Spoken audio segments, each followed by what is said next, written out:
Oh, ayan ha. So, abangan natin na mangyayari sa kaso na yan. Kaya nga sinasabi ko sa inyo eh. Si Madam, kung makikita nyo, si Madam Janisa, parang natutulog na siya eh. Parang ginising na siya, punta ka sa Maynila. Bilis, tapos mag-statement ka dun. Para may update, kasi wala tayong update talaga. Mantakin mo yung update eh, inutusan yung immigration na kapag ka umuwi si Tevez ipagbigay alam sa kinaukulan, natural terorista na nga eh. Tapos kapag daw nakuha nila ay diretso i-turn over daw agad-agad. Natural, alam nga naman pagbakasyonin pa nila yan bago i-turn over. So ibig sabihin, wala pong bagong balita, update, wala pong bagong development dito sa kaso na ito. Aside from yung yung cancel. Aside from that, wala na. At unti-unti na ngang namamatay itong kaso na ito kasi nga natatabunan ng mas malalakas na mga issues sa bayan natin. Baka mamaya, pag ito masyadong tumamla, hindi na nila ito mahuhugot para pagtakpan yung mga kabulastugan nila dyan sa totoong nangyayari sa bayan natin. Kaya siguro si Madam, papunta ka ng Maynila, bilis. Antok na antok pa. Tapos pagdating doon, interview, di buhay na naman yung kaso ni Tevez. Ganun lang naman yun eh. So, I'm pretty sure, sa akin mukhang ayaw nyo talagang umuwi si Tevez para mas lalo nyong magatasan itong kaso na ito into, syempre malapit na yung eleksyon. Kung mariresolve itong kaso na to ngayon, by 2025, ano na to? By 2025, pag nangampanya kayo at sa mga meeting di abansin nyo, wala na kayong paawa. Wala na kayong paawa kasi hindi nyo pa pag nakamit nyo na yung hustisyang sinasabi nyo o napatunayan na walang kasalanan talaga yung isa, wala na kayong may i-speech doon sa inyong mga meeting di abanse pagdating ng 2025. Paano pa kayo mananalo? Kinausap ni Prosec how we are faring, nasaan na tayo sa kaso, and it is good that it comes from the horse's mouth na talagang galing sa kanila kung kasi meron ding mga disinformation sa amin na nakakarating din sa kanila, and of course yung iba pag legal mind ang nag-explain kung ano na yung status ng ating kaso. Ano na nga? Merong ibang rin na wala na yun, nakalimutan na yun, hindi na. And I keep on explaining to them na due process naman kasi talaga. Pag due process, lahat ng gustong mag-avail ng legal remedy, ginagawa rin nila na mag-avail talaga. So, minsan hindi yan naiintindihan pag hindi yung legal person ang nagsasabi. Pero dati galit na galit ka kasi tagal-tagal wala nangyayari. Galit ka rin sa Senado, sabi mo, bakit yung mga parang kayo yung nagsimula ng kaso tapos pinakikinggan yung kabila.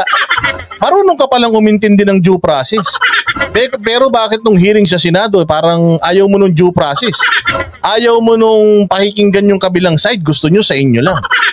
Tapos ngayon, you're talking about due process. Sabi ko nga sa inyo, ine-explain niya ngayon na matagal itong proseso na ito kasi nga yung kampo nila, marami ding mga legal remedies or legal steps na ibinabangga doon sa mga kaso natin.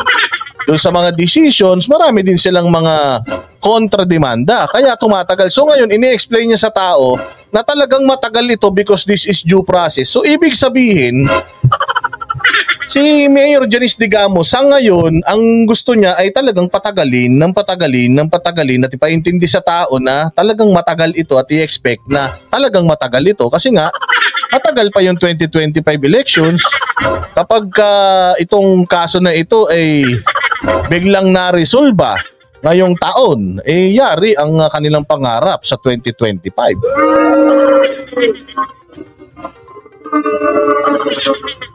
Kasi balita ko. Tingnan mo naman, nung nakaraan, magkakaroon ng congressional election dyan sa distrito ni Arnie Tevez. Nung nakita nila na si Pride Tevez nag-file ng Certificate of Candidacy, kinaumagahan, binawi nila kagad yun. We were happy when Prosec Dong told us na i-meet kami so that ma-update sila kung ano na, at kung may mga questions sila, masasagot din niya. Kung schedule pa yung trial ko.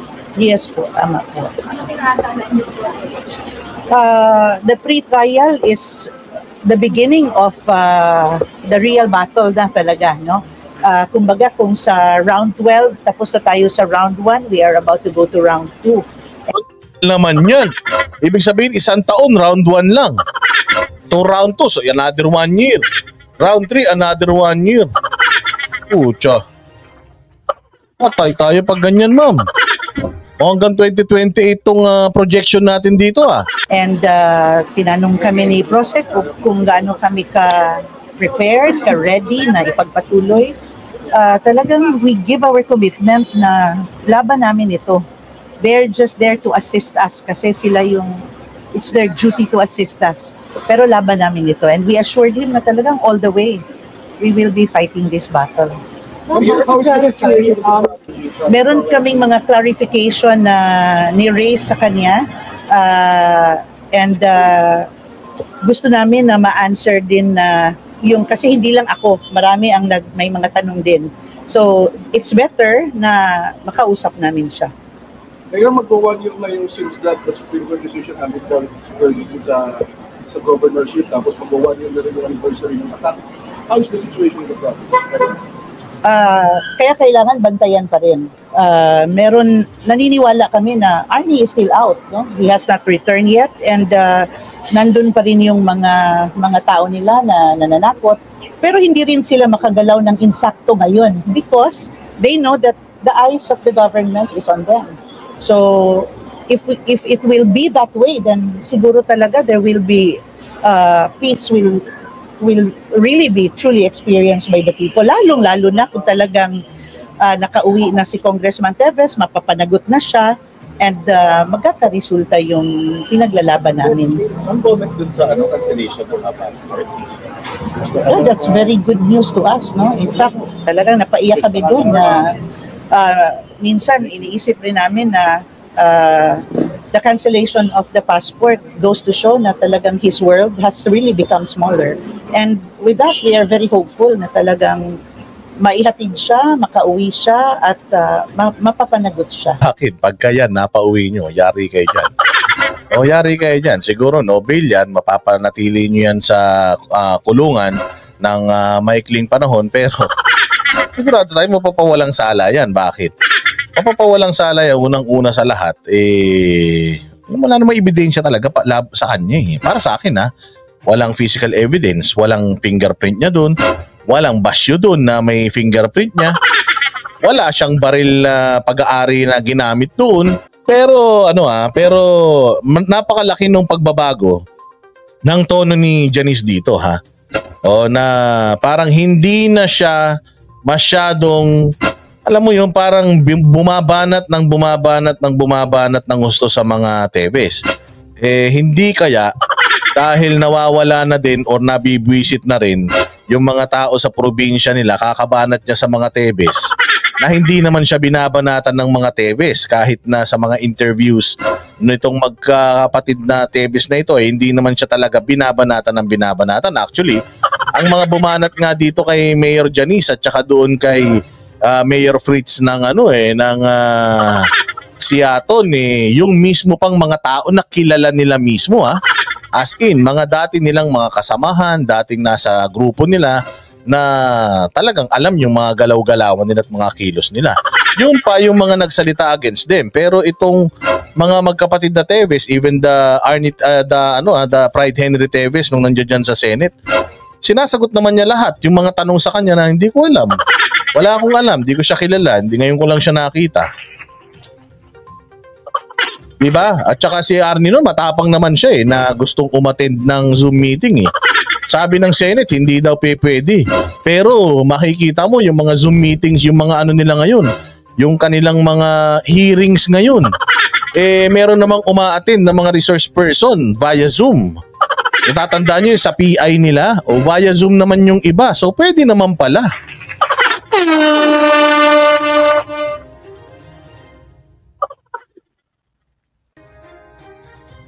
Oh, so yun mga bossing, ang ating nakikita dito medyo tumamlay na ng bahagya itong si Madam Janice Digamo sa kanyang pagbanat sa mga Teves at mukhang tinanggap niya na this is gonna be a long battle at nako, ubusan po talaga ito ng pasensya at ng resources. Parehas pa naman silang mga mayayaman.